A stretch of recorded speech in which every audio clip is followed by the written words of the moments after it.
there's such a lot that will be talked about with the client that just will never get to the MDT, because sometimes people actually sit down and to begin with want to say what's been going on and why they've ended up where they are. And there's such value in that, because that then gives me a platform upon which to build some trust to then go into the ward round and to actually be quite combative without distressing that person, and also trying to squeeze out of the MDT something that the person wants. Hi, I'm Naomi Murphy, and this is the Locked Up Living podcast, where we talk with a wide range of people about harsh aspects of institutional life. We also explore some of the ways to overcome them and to grow and develop. I'm David Jones. So join us every Wednesday morning, 6 o'clock UK time, for a fresh podcast. Really pleased to welcome along today Geoff Smith. Geoff's been a qualified independent mental health advocate since 2008. He's worked extensively in inpatient and community settings since that time and describes his work as humbling. Geoff has worked exclusively within a London borough characterised by cultural diversity and socio-economic deprivation. And I first came across Geoff on social media, where he was discussing a period of difficulty in his personal life and how that had impacted on his ability to perform his role. And this made me realise how we hadn't covered advocacy at all during our podcast over the last year or so. And it does make me wonder if this is reflective of how much in the mind of a service provider advocacy is. Advocates have to walk a difficult balance of organisations being aware of them, but without belonging within services to the degree that their independence is compromised. So it's really great to get the opportunity to sit down with you, Geoff, and talk about this role in more depth. Welcome. Thanks for having me. Hello, Geoff. Very nice to meet you. And Naomi's quite right. I remember I worked at East London Mental Health Trust in the early years of this century, and advocacy was just beginning to come in. And I can remember I had very kind of ambivalent feelings about the role at that time. So it's particularly interesting to be challenged by meeting you today and talking about your role. So perhaps you could begin by telling us something about your career path. Yeah, sure. I would say that my career path really is based, or has been based, almost exclusively in the voluntary sector. So I don't have any clinical training or social care training. But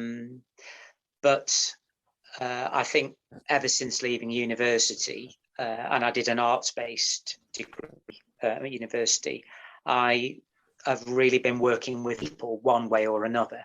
Initially, it began with youth and community development work.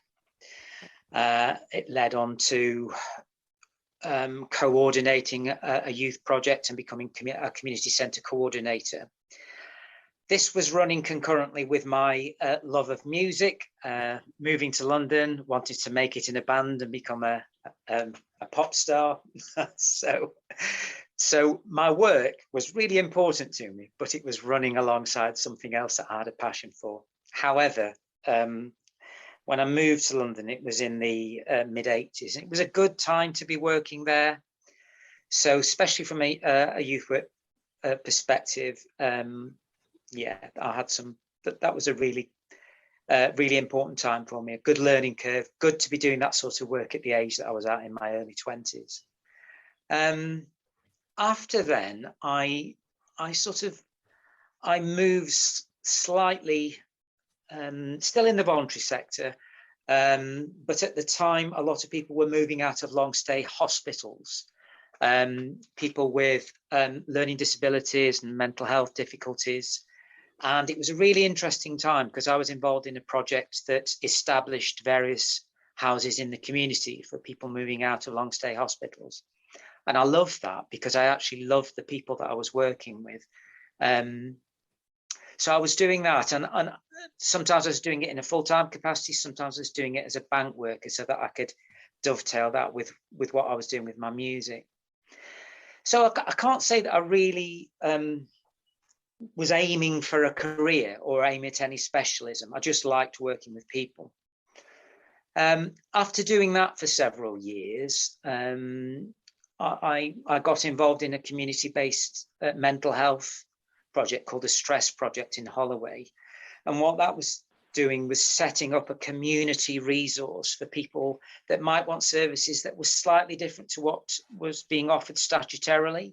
And I was responsible for presenting a plan that then in the end went to funders, and that was an interesting piece of work. I sort of got involved with that through my history of working in community centres. After that, this is after about 12 years of working, I moved again, and I moved into something completely different. I started working in a recording studio as an engineer and programmer, and I did that for quite a number of years. After then, I had a period of mental illness where I really struggled to manage working. I was accessing secondary mental health services, and it was a difficult time.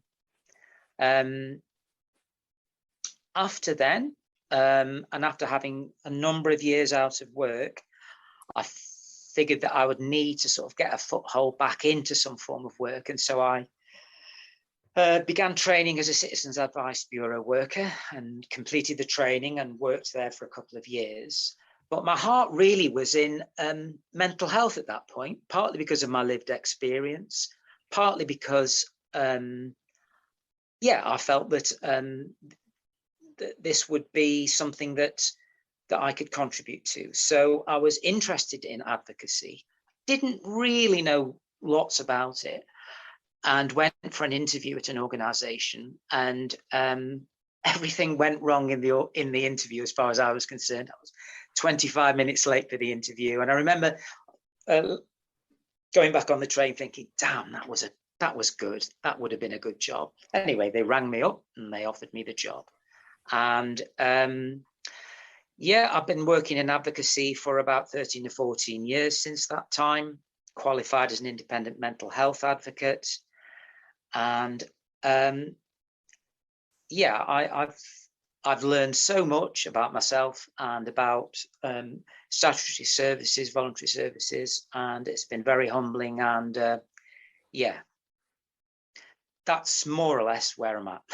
Great. That sounds like a very, very worthwhile lifetime and career, Geoff. It's taken me back a bit because in the 80s, in the mid 80s, I was working in West London at St Charles Hospital, where we were opening a new mental health unit for many of those people who were coming from the older, big mental health hospitals that were closing on the outskirts of London. So we were probably knocking around more or less the same time, I should think.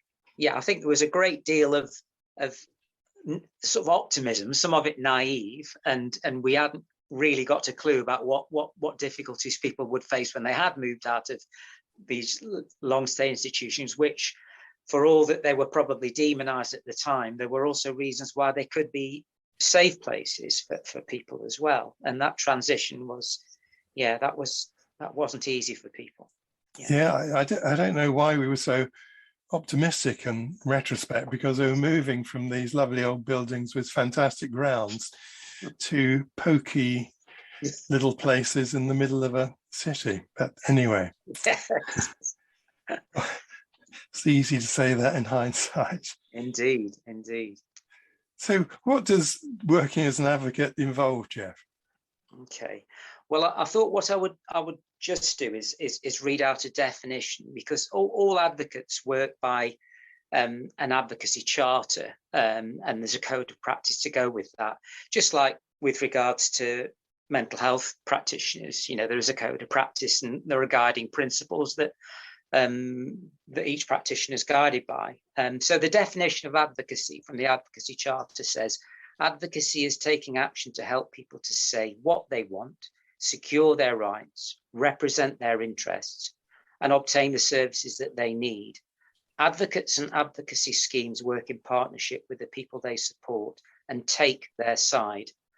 Advocacy promotes social inclusion, equality, and social justice. So I think it's important to just go with that initial definition. And I think it's also important to talk about very briefly about the advocacy charter. As I said, it's a set of principles, not dissimilar to codes of practice that or guiding principles in the codes of practice, such as the Mental Health Act.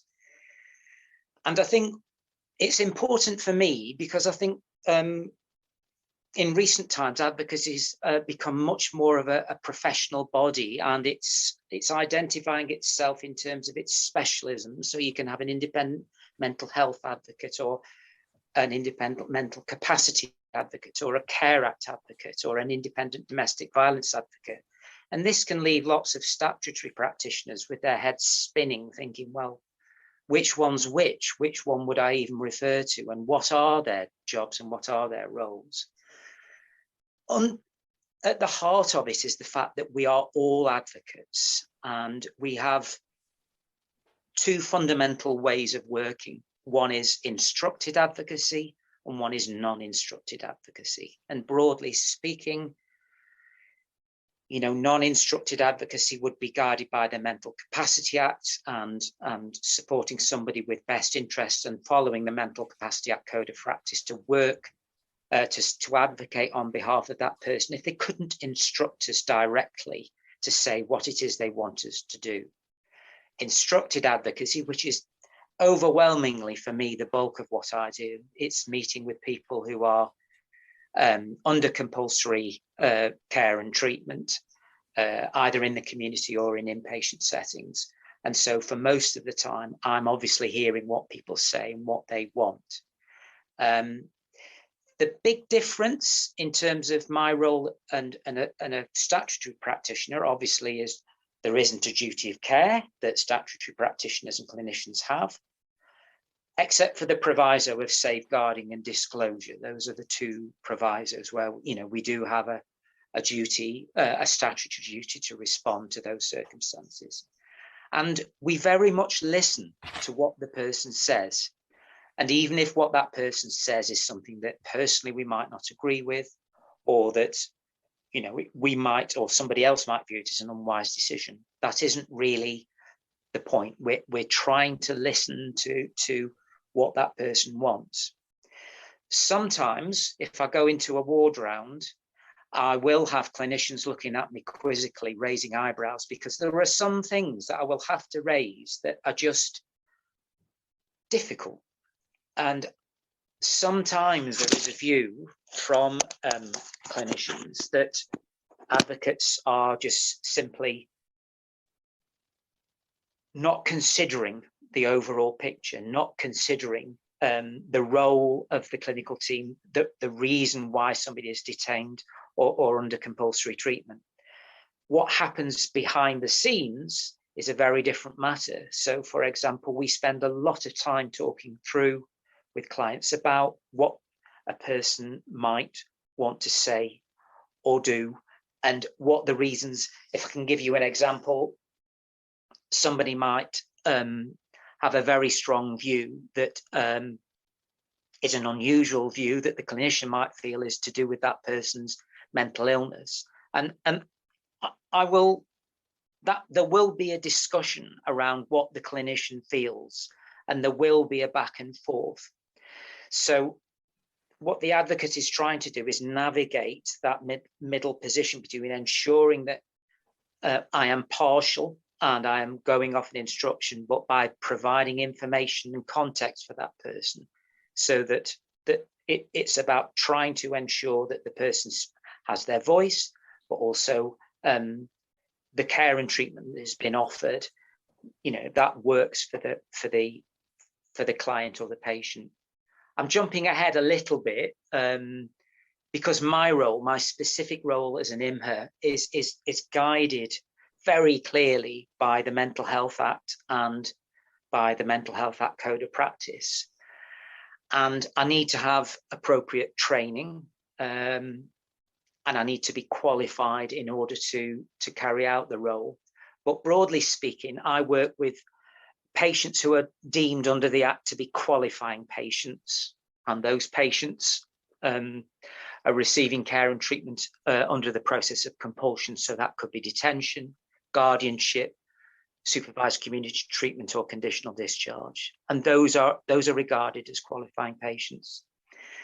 There are patients that wouldn't be eligible for my sort of support. So patients who are under a nurse's holding power, or a section 5.2, a 72-hour section where a doctor needs to assess what's happening in terms of an informal patient. Section 4, Section 135, Section 136. These are sort of immediate emergency sections, if you like, and we don't have access. These are all sections of the Mental Health Act that you're referring to there, yeah. Of the Mental Health Act, yeah. So broadly speaking, there are many people who are detained under the Mental Health Act via a section or other areas other areas of other treatment where there's compulsory treatment. They're eligible for somebody like me. They can find me but on the ward. I spend a lot of time on the ward, so they can find me. They can be referred to me statutorily through the responsible clinician, the nearest relative, or the approved mental health professional. So if those three people refer a patient to me, I have a legal duty to make sure that I see that person. Equally, anybody from the MDT can informally let me know that maybe somebody would like to see me.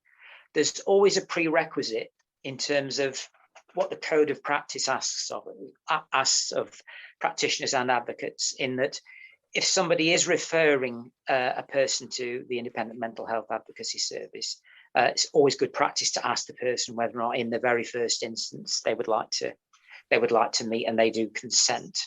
And if the person doesn't have capacity to consent, then that's, that referral can be made with that consideration in mind. Geoff, I'm going to stop you there because you've covered a lot of ground there already, and it sounds like a very complex role with many specialism branches, actually. So tell us about the training. There must be a training for this post. Yeah, there is. I have what's called a City and Guilds training for specifically for the Independent Mental Health Act advocacy training. You do it on the job. So you can start working as an advocate without that qualification, but you need to be working towards completing that qualification. And in terms of what's involved, I would say that it's about a year's work of assessment via an overarching body that carries out these assessments. First, it was an organisation called Action for Advocacy.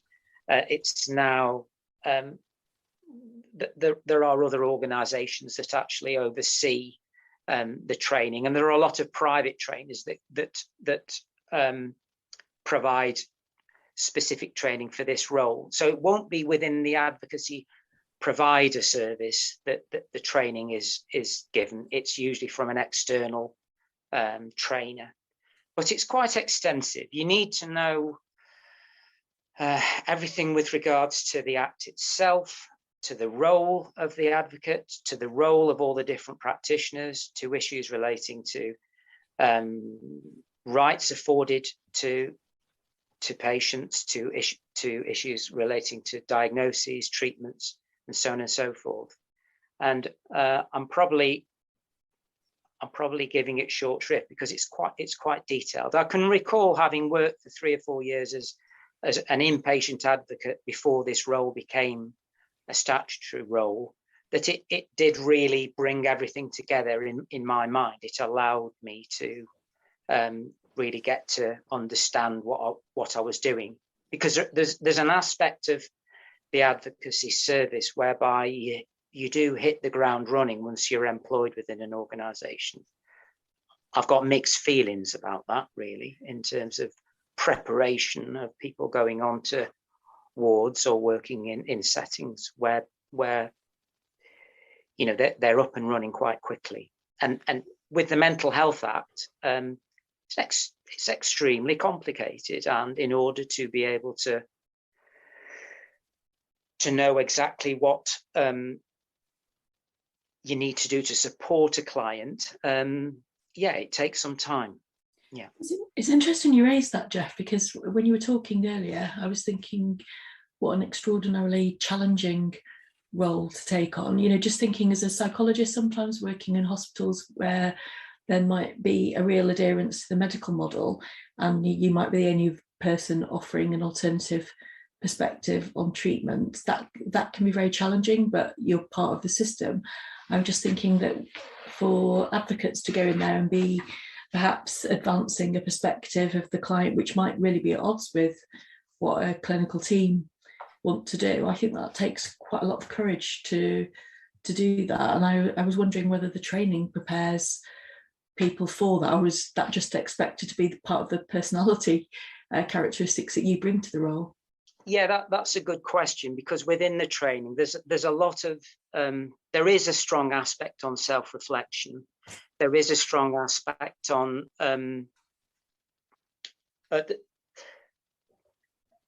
you know, how one deals with conflict, how one actually manages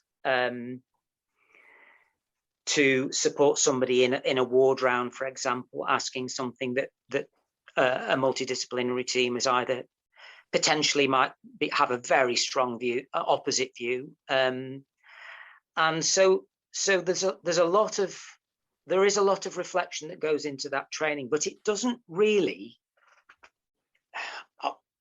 you know, if I hadn't been working for 3 years as an advocate before that training, I think I would look at that training in a completely different way. It just allowed me to reflect upon the 3 years that I'd been working within the hospital in the first instance. So I was already reasonably experienced. Nonetheless, I think that the training, you know, it is very valuable. My feeling is that the focus within advocacy around that very specific training for the IMHA should be much earlier, and that there should be I've got views on advocates starting the job from straight away and jumping in at the deep end. I do feel that actually advocacy services, partly because of the financial restrictions, partly because of the expectations from service level agreements, there is an expectation that people will hit the ground running. Whereas if you were a clinician, nurse, or other practitioner, you know, you'd have either done a degree or you've had a qualification, and you would also be very much part of a multidisciplinary team, also framed by lots of structures to do with assessments and protocols. And whilst advocacy has this, you know, it's much looser and it's much more maverick. The good side to that, I would say, is that you can go into a ward round as an advocate, and you can start to ask questions that are sort of quite common sense in their basis, and it sort of wakes the team out of its torpor of clinical language and clinical dialogue. And you know, you can, if something's going well, it can spark a sort of creative idea about a difficulty that somebody's having and how the team can think about supporting that person differently. In a lot of cases, for advocacy, even if you're experienced, it is small practical victories. So it could be a reduction in medication, it could be more leave, it could be something to do with discharge that means the person leaves earlier. But, you know, advocates are up against an understandably well-structured and firmly hierarchical system that is there to contain people. Yeah, that's very well put. So how did the role of, I mean, you've been involved with advocacy almost since its beginning, as I understand it. How did it come about, do you think? I mean, Well, is there a sort of notion around that the advocate should be, as it were, like an everyman, the ordinary person off the street? Is that something of the philosophy? I think it very much, advocacy grew out of a very specific and local need, and it grew out of it grew from the ground up. It's very different now because it's become part of the sort of voluntary sector health and social care industry, whereas back in the sort of maybe 80s, 70s and 80s, what began to happen is that people who had access services, service users, began to get involved and began to speak up. And also people who had experience of operating, of being admitted into hospital, felt very strongly that they would have really benefited from a voice at the time. And this movement became quite strong in the mid 80s, I would say. And there's certain organizations that were like proto advocacy services. And so if I'm clear on that,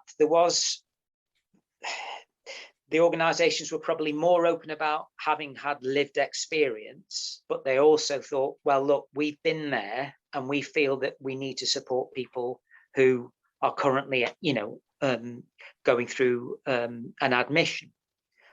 So it grew out of a local need, and the organization that I first worked with really was established by a couple of people, one woman in particular who was incredibly able, capable, and she drove the services within the borough. She was banging on the door and saying, we need to be able to support people at the unit, and out of that grew an acceptance and an acknowledgement that there was value in what she was suggesting, and eventually funding was secured. So our organisation was, the initial organisation that I worked with was secured funding towards the end of the 90s, and it was very much a small local organisation, very, very clearly service user led. The management committee was 60% made up of people with lived experience, and the staff team was about 50-50 in terms of people with lived experience. And interestingly, people who had come from the statutory sector who felt, you know what, I feel I need to sort of like work in a different way. So in my team was an approved social worker, there were mental health act managers, there was a couple of other people that would come from statutory services, and that made an interesting balance.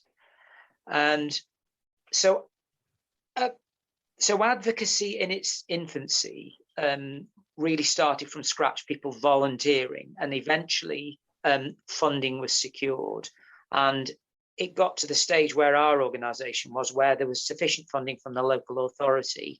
This was before the statutory role of the IMHA came into place, where we had an involvement in the community and in inpatient settings. And our service there was no Care Act involvement. There was no, because the Care Act didn't exist, and there was no other form of advocacy. It was solely mental health advocacy. And I think there was real value in having that specialism. I think if you're asking me today, how different is it? I think it's become much more complex as a sort of as a structure, in that its advocacy is much more aligned to the legislation, the changes in legislation, introduction of new legislation. And so I feel that there's advocacy organisations I feel that there's a push when you join an advocacy organisation to be a more generalist advocate. In other words, to work with people with a learning difficulty, who might lack capacity, or older people, or work to support people under the Care Act. And whilst that's really good, I think the strength of the organisation that I worked for was its singular focus on mental health. And obviously, even though I had a singular focus, it's inevitable that the interface between the Mental Health Act, Mental Capacity Act, Care Act, so on and so forth, they're all relevant. So I'd still have to know about all of the legislation. It's imperative. But what I did have at the heart of it was a root of a focus on mental health.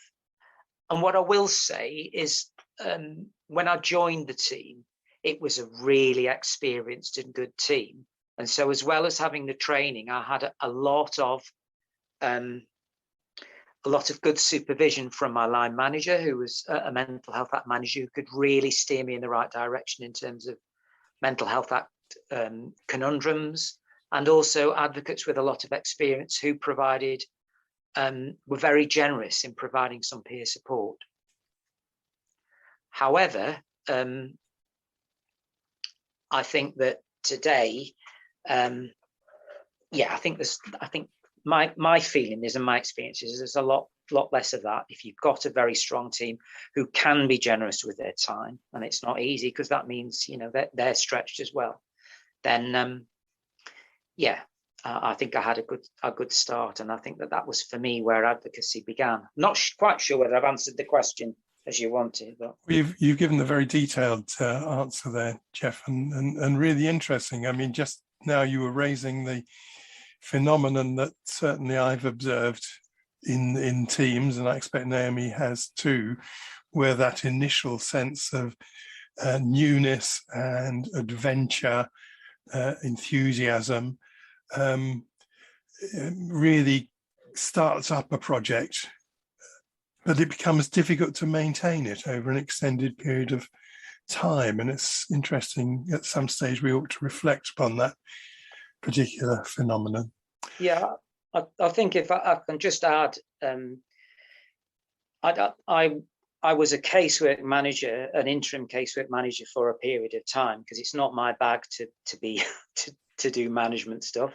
But there was a proviso before I took on that role, and that was to make sure that a new team that had come on board, who I felt had got loads of potential, received a substantial amount of training in the first instance. So that was about 10 days of training, and it was all focused on the legislation, on ways of working, on active listening, on aspects to do with diagnoses. And that was not available to people within the larger organization. But my senior manager said, that's okay, we can second you for that week in order to provide that. And that, what I felt that did is that established an ethos within the team. And that's what I felt was really important, because it felt like there was lots of potential with these new people. But it also felt to me like if people are dropped in at the deep end, they will flounder, they will pick up some habits that sort of is not through their own fault, that really, that's not on task. Yeah, so I do feel that that's really important.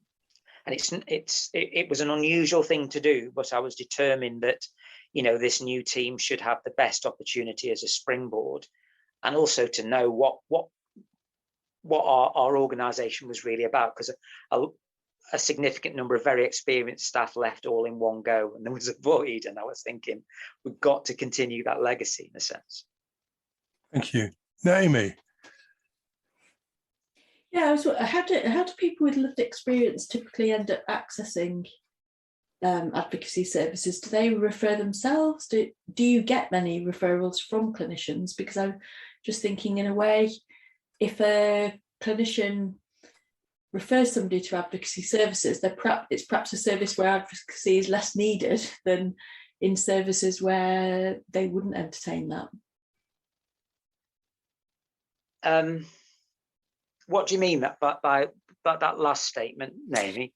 Well, I was thinking that if a team's willingly trying to encourage advocacy within within their service, then I suppose to me that suggests the team is quite open to being questioned and challenged. So perhaps paradoxically, there's perhaps less need of advocacy within that kind of service than within one where there's more closed-mindedness. Maybe I'm not being very clear, but okay, I understand what you're saying. It's interesting. I've got to say that I haven't met. There hasn't been an MDT or award unit from the off that I felt, you know what, they really get all this stuff and they welcome us, and in a sense we're singing from the same hymn sheet. However, what does happen is that it's over time you get known, and over time you get tested, and over time the team is watching you. And there are occasions where you do a piece of work and the team sees the value in that and things start to click. It can change significantly if you've got a ward manager who really is supportive, because that ethos or that view will filter down to the rest of the team. So that's always good.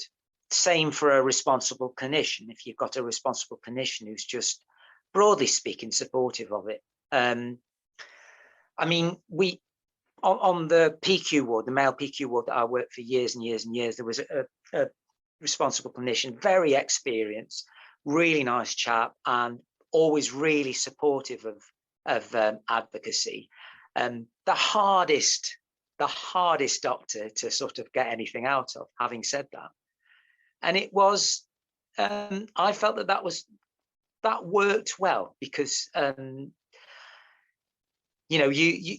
could get the sense that from the top, the responsible clinician sort of saw the value in it. And so you're absolutely right. If I thought that there was a team that sort of like was just completely singing from my hymn sheet, then that's an ideal world. And it's never really going to be the case, because advocacy is just coming from that slightly different slant. We're not looking at risk in the same way that you are. We're not looking at that aspect of containment. And you could, you as a team could push back at us and say, look, we're working with people who, that person really does need some containment in order to get better. That person does need some parameters. They do need some boundaries. And you're bloody well listening to everything that they're saying, and you're reporting back to us. And that is something that in a way, it is a question that I ask myself as an experienced advocate when, I'm going off an instruction and I'm going into a ward round to talk about something that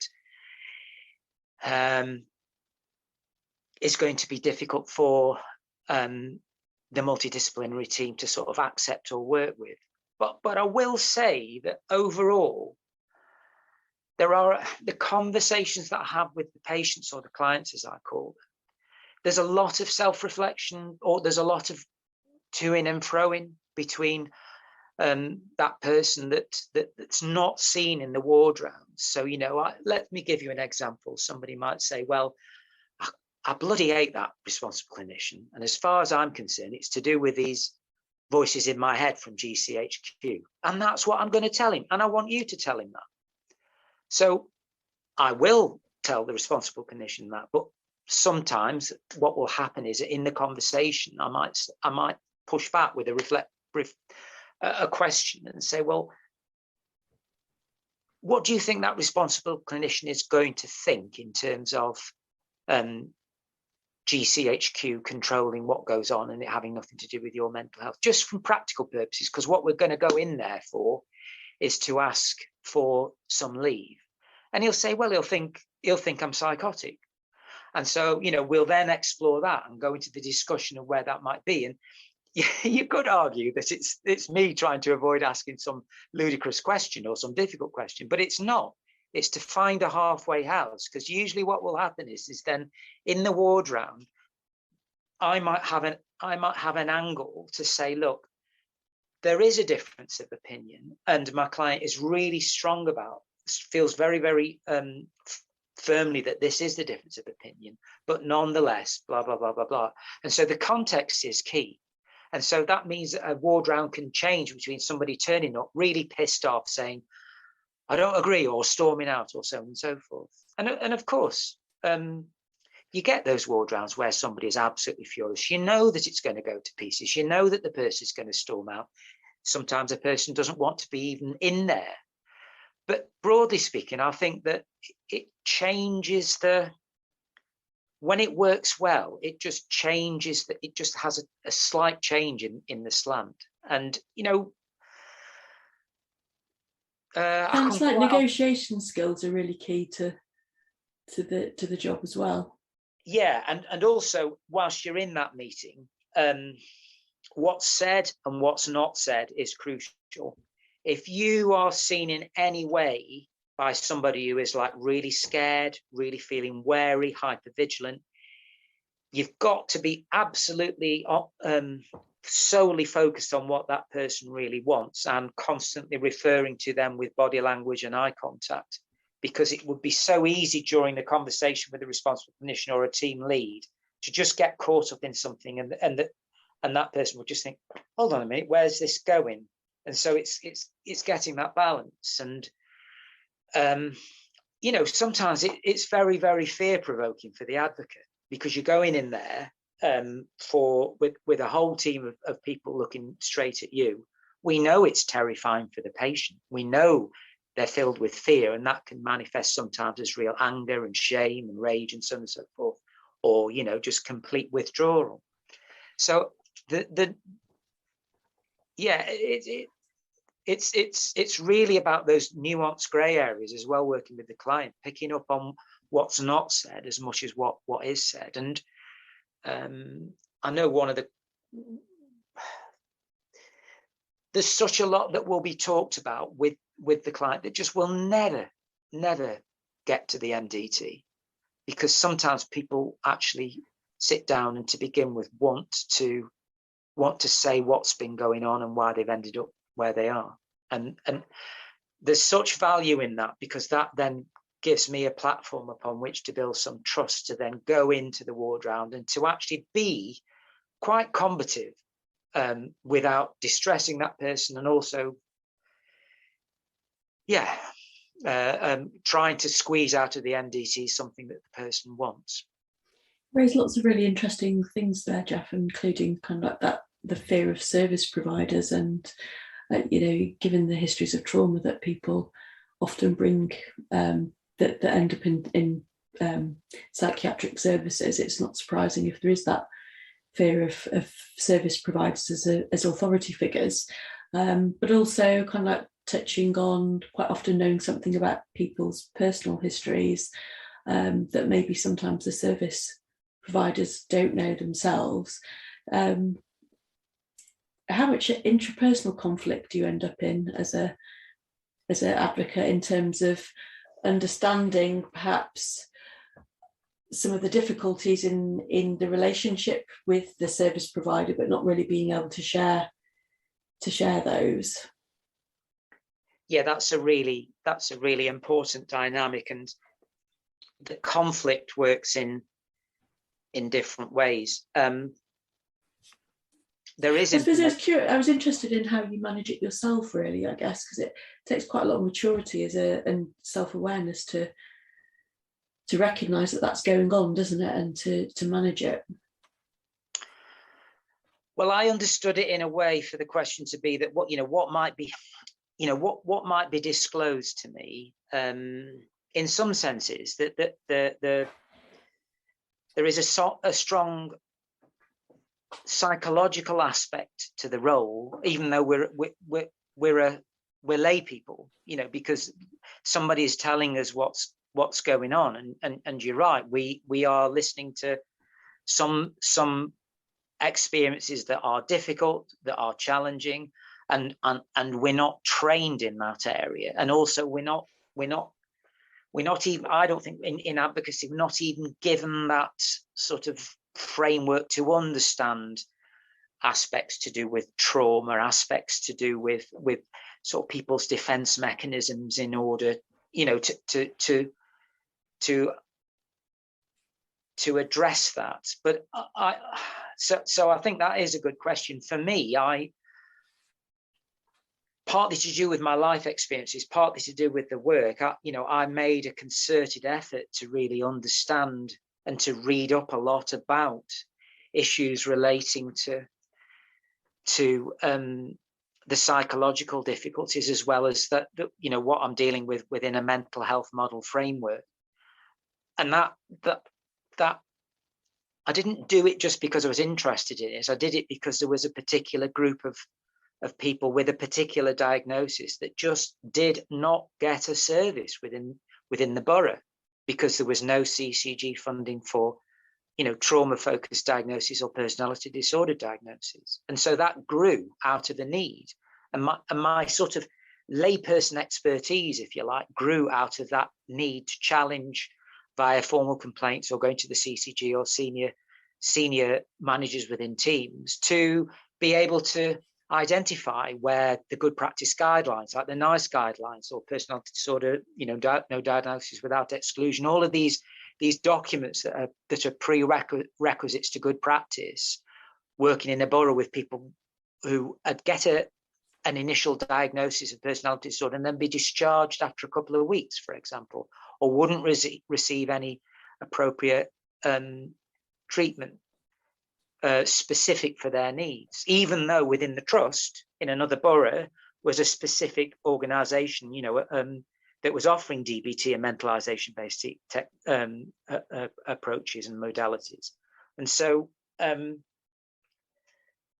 yeah, it is a big ask, because that was off my own back, really. That's for me to sort of research and to understand. But in part it became key, because as an advocate, I think you are expected to really research what's going on, and you are expected to look at details in order to argue effectively. I know that some advocates watching this would say, not sure where you sit on this, Geoff. I'm not sure whether this is advocacy. But my view would be that I cannot go into an MDT meeting and not have some notion about what it means around the side effects, the specific side effects of medication, or the specific issues to do with good practice around a particular diagnosis, because I'd just be selling somebody short.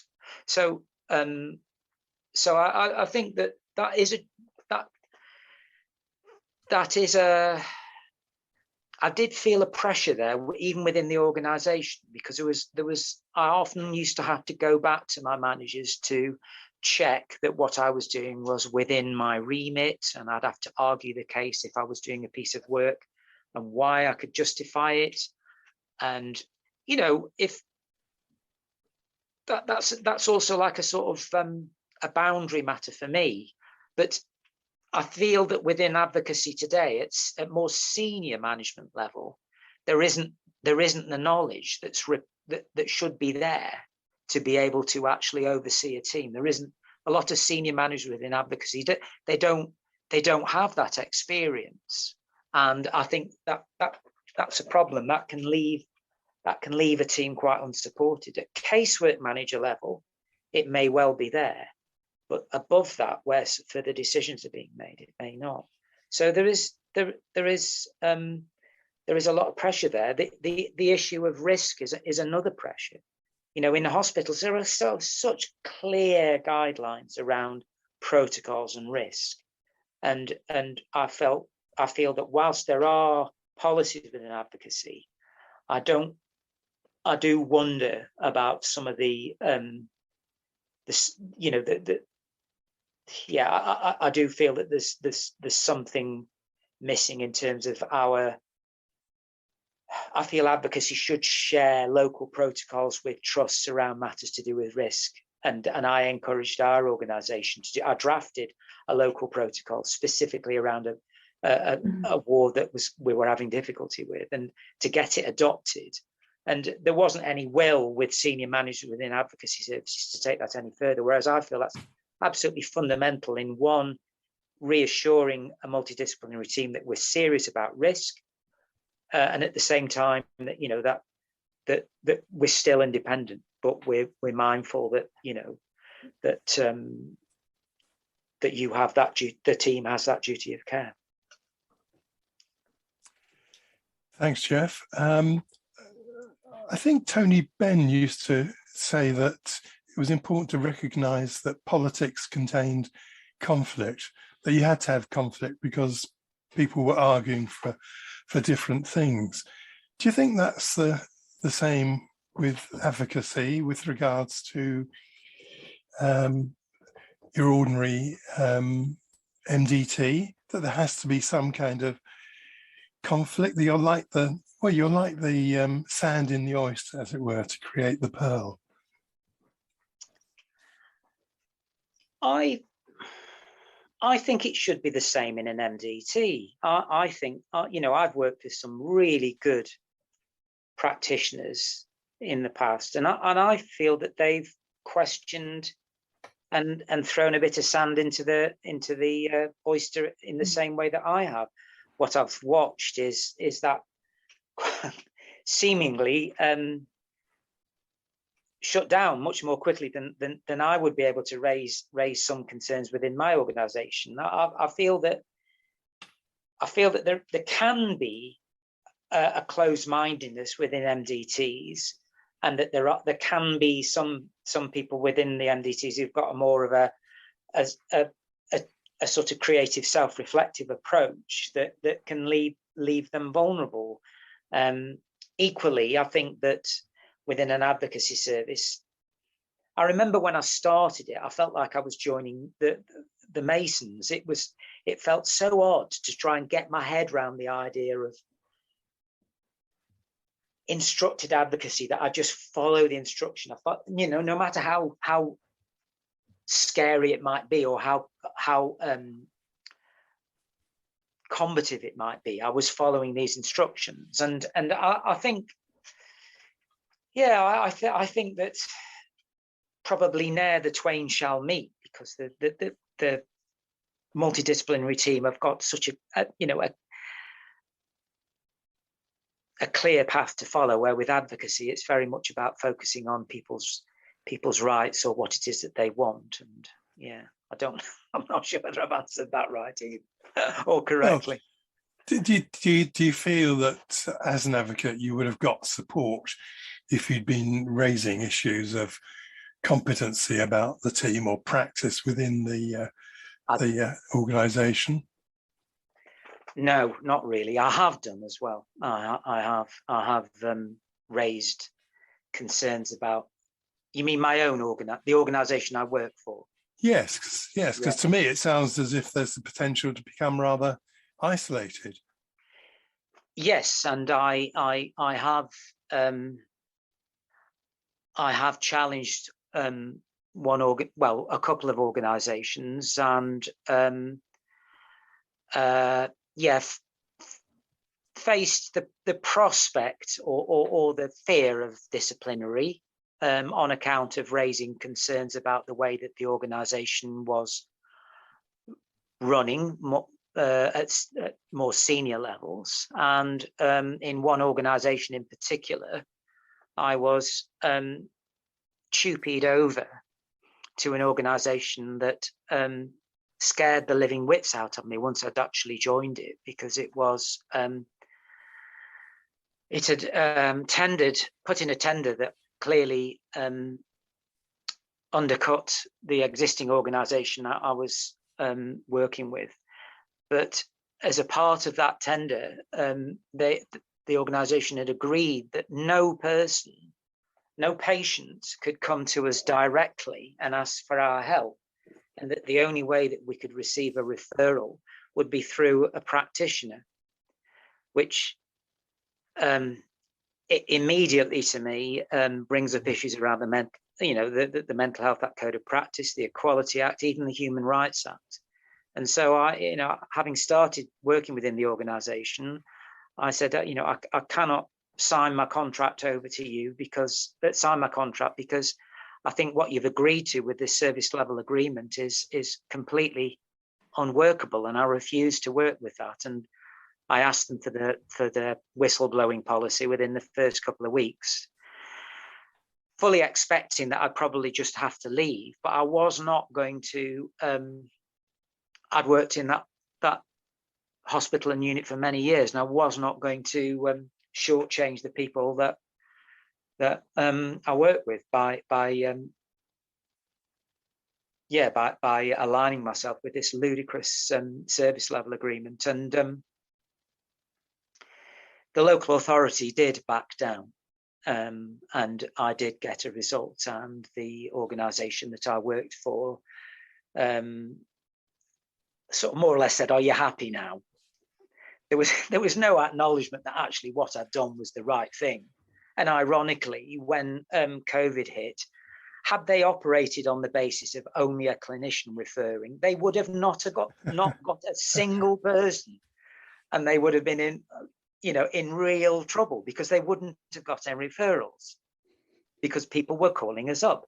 And the idea that somebody couldn't come up to me on the ward and say, "Oi, Geoff," or "Oi, advocate," is just anathema. And so I was determined that would be something that I just couldn't let that one go. I'd let other things go previously. And yeah, it was a bit scary, and I did feel like quite alone in it, and I was the only person that did it. But it was okay. Yeah, well, a very important point to win, I think, Geoff. So do you get any kind of support or supervision, clinical supervision? Yeah. I mean, it's supervision. Clinical supervision is not the term. It's supervision. That's regular, and that's an expectation from the advocacy charter, probably every 4 to 6, probably every 6 weeks. And I feel that you also have opportunities for informal supervision from your line manager. I feel that I've been very lucky up until more recently with my line managers. I feel that they've been very supportive, allowed me to voice concerns. I've never felt sort of fearful of bringing anything up. So within the team, as opposed to at more senior management level, I felt very supported and protected. I've also felt that there's also a lot of peer supervision, or there are a lot of discussions amongst the team around practice issues, which I think are healthy and good. I think some advocacy organisations are tending to use that a little bit and say, well, we encourage shadowing, and that sometimes feels to me like it's a cheap way of saying, well, let's get some of the experienced advocates to sort of like do what they need to do and give up their time in order to make sure that new people come on. I think there's a fine line between the notion of a team that is open, self-reflective and supportive, and being stretched. I was a bit shocked actually when you said that your supervision was only every 4 to 6 weeks, because I just think, given the potential for conflict in the role and managing difficult dynamics with organisations, that to me doesn't sound like a lot. No, what would generally happen is that if something came up whilst I was on the ward, then I have access to my casework manager pretty readily. So it may well be that each week there would be something that I would need to get a steer on, or at least need to unpack. And as I said, for many years, I felt that was available to me. So right from the start, I would be able, on a daily basis, be able to talk through an issue. But the formal supervision was specific to that time frame. I think, generally speaking, supervision from casework managers, my experience has been pretty good. You could say that if I was a less experienced advocate, I might not want to bring those issues forward, because I might feel, I don't want to be seen to not be able to deal with what I'm dealing with. But so but yeah, managers made themselves available. How much of a priority is staff wellbeing for advocacy services? Is that something that they take seriously? No, I don't think so. No, I don't think. I don't think there's a real understanding of just what it's like if you've been on a ward and there's been conflict either between yourself and the professionals, or even with clients who are just really unhappy or really distressed, or just really manifesting a lot of fear through anger. I don't think they do recognize that. I also don't think they recognize the more nuanced aspect of the role, whereby you do carry an awful lot of stuff that's projected. You're also having to think on your feet in terms of negotiating different points of view with very, very strong arguments on either side, and you have to hold what your client wants right at the heart of it. So I think probably my most difficult experiences have been with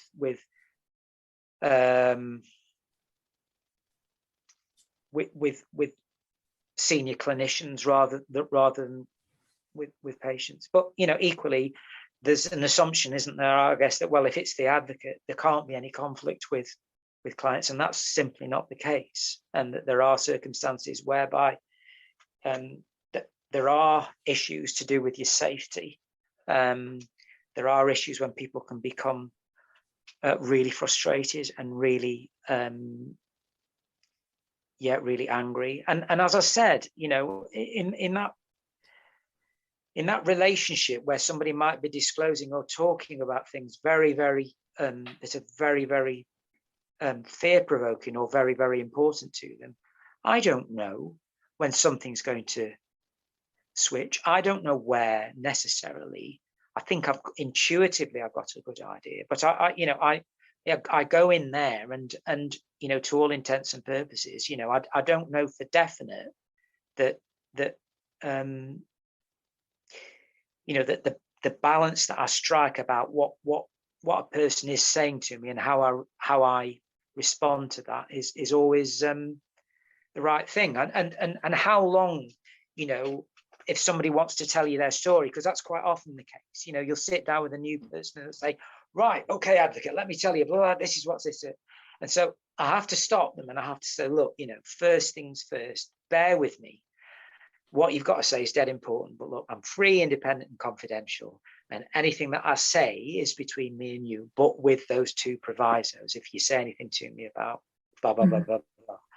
And then the person will say, right, here I am. What they're doing to me is against the Human Rights Act. This is illegal. You've got to do something. You've got powers. You can go do it. Or they find out that the nearest relative has got the power to discharge. Right, let's get on to my dad, my mom, this, and then they might begin to tell me things about what has happened to them. And I have to then, I'm always seeking to try and get an instruction, but I'm gauging how much time do I allow that person to just sort of feel comfortable, not feel rushed, know that what they're telling me is important and not important at the same time for me. So it's a really difficult balancing act. It sounds a very, very challenging role, and I think one of the things I think that I became aware of from following you on social media was your openness to acknowledging a difficult period in your own life and the impact that had on your role. But you don't very often hear many people in traditional mental health backgrounds reflecting so openly about their experiences, and wondered if you were partly able to do this because of the culture of advocacy services and the origins. I think that's true. I think that's true. But I also think that I was faced with a huge challenge, because I'd experienced something in my life that was, well, I'd experienced an abusive relationship, and it very, very much turned things upside down for me, because I had to have some time off work. And when I went back to work, I was finding it's extremely difficult to deal with people splitting or projecting or getting angry, and it was triggering a whole host of things. And I felt really upset because I was beginning to feel that I'd lost my mojo, and I'd lost my fire, the fire in my belly, to sort of ensure that, irrespective of how a person is, look at the overall picture. Behind me was still a lot of fear and rage and shame of what had gone on, and so some of that was seeping into my work, and I had to come away from the inpatient setting for a while. But you know what? It's a strange old thing, really, is that you go through a very, very traumatic experience, and obviously, you wouldn't want it, but boy, do you learn from it. And I then spent a couple of years working in the community, and I worked almost exclusively with people, again, who had experienced trauma, not for any other reason, but this group of people couldn't get access to services in the borough for love nor money. And it was probably the best thing that could have happened, because I was witnessing what people were going through, and intuitively I had a way of understanding where I might need to go practically, because I also understood a lot of this, the sort of experiences that they were having. And I began to push things a little bit in terms of the advocacy role, in that on a couple of occasions, an advocate is meant to give absolutely no opinions or advice, and I get that. But there were a couple of occasions where one particular person, we were trying to get her a home, and she was very vulnerable to sexual exploitation, vulnerable on account of substance misuse, vulnerable on account of potentially on account of being homeless, vulnerable on account that she'd got a possible emotionally unstable personality disorder in the offing. And she would regularly sabotage these key meetings around work, trying to get housing officers on board. And she would come back to me having gone to ground for 5 or 6 days, and we managed to just sort of talk about this in terms of shame and of trauma. And the reason, and what I did is I said, look, have you thought about these sorts of things that can occur? Because she had an idea about that she might have a personality disorder, and that opened up a discussion, and it also allowed her to be able to work with me, and the shame lessened somewhat. And I did disclose the tiniest amount. I said, look, I will just say that shame for me in my life, and I won't say any more, has been a big driver. So I do recognize this. And I'm saying that to you because I just feel that if we don't have some sort of agreement now, you won't get this accommodation. And it's up to you, but will you allow me to chase you up when you go to ground? And we sort of set some agreement. So there was an honesty there. There was a bit of disclosure there. I had to be very careful because this was very contrary to sort of perhaps what normal advocacy practice is about.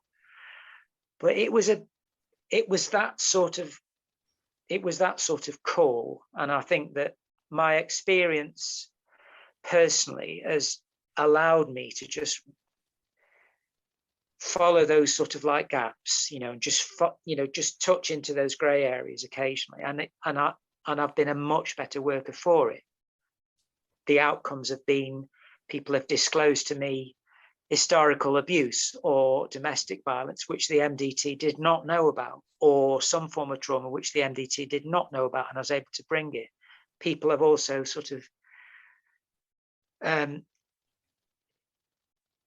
so it's been incredibly satisfying, but it does worry me because of the structure in which advocacy operates. You could argue, and some advocacy managers, they might feel quite worried about me operating in that way. What I did do is I used to pass this in detail through my casework manager, tell her about what I was experiencing in terms of the trauma that I'd gone, identify what was mine and what was going on, try to make sure that the boundaries remained in place to the best of my ability.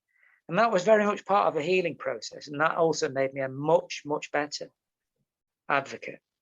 And I think that's why I'm not sure whether I can work in mainstream advocacy anymore. I don't know whether I can do that anymore. Upon this to some extent, Geoff, as we've got to the end of this conversation, but I think we've both been struck by how emotionally challenging the role of the advocate is. And so we always like to get some understanding of how you maintain your own emotional well-being during your career. I think I've been very fortunate in being part of several really good teams. So and good managers. And I think that what I've been able to do is unpack some of the difficult stuff and some of the scary stuff, and be able to get a sense of what are my feelings and where I start and the other person stops, for example, because I think you can get quite drawn in to somebody's distress and unwellness, and it's hard to see the wood for the trees sometimes. If you're working alone as an advocate, which you do, I think I've managed it by I've never worked full time, so I've always taken time off. I've managed it through making music. I've managed it through gaining more knowledge about the subject of people's emotional well-being as well as my own, and understanding more about my own mental well-being. I think that's allowed me to dig into resources that I perhaps didn't think that I had. And I think I've really, really learned and enjoyed the work that I've done within advocacy. It feels naturally now that I'm ready for something else, and I don't know what, because it's become a career, hasn't it, really, after 12, 13, 14 years. I did wonder whether you'd ever thought about training as a music therapist and combining your two passions. Yeah, I don't know. You know, funnily enough, that one of the best memories that I've got on the ward is working on the ward is there was an OT who worked on the low secure unit. Oh, she was just the best. She was so good, you know. And she used to come up with these crazy ideas. And she said, I want to do a music festival. And she said, you know, Geoff, you can play, and what about it? And there's lots of people on this low secure unit, really good. And so we got this festival going, and I was going to sort of be playing for some people who would be singing, and I was jamming with one guy, and it was just really nice to be able to just to sit down with people that I was I was advocating for, and just see a completely different side of them. And so yeah, maybe there is something there in that. But I think what the joy of it was, just the people were great. The such talent on the ward from the patients, really fantastic practitioner who was driving and getting me involved as well. And I felt, wow, I could do with more of this. So yeah, you might have a point there, Naomi. But I'm still, I still really do think that there is space for within the community, a type of support for people who have got, let's not call it the complex need, but people with an overwhelming complexity in their lives, and they seem to just fall between all the gaps of these newer voluntary sector services, and not insufficient time is spent to actually just get that person, up and running and off and on their feet. If I can just finish with one example, it's somebody who I mentioned before that was vulnerable to sexual exploitation, and she needed housing. She got her house. She went back to do her law degree. She sort of like, it was the beginning of a new part of her life. And she sort of contacted me sort of like a year or so later. She said, "I'm doing human rights law, Geoff. It's fantastic. I'm on the way." And I said, "You better bloody well pay us back then, aren't you, when you're a hotshot, because we're going to need you." And it is that aspect of this work that I felt, it's just brilliant.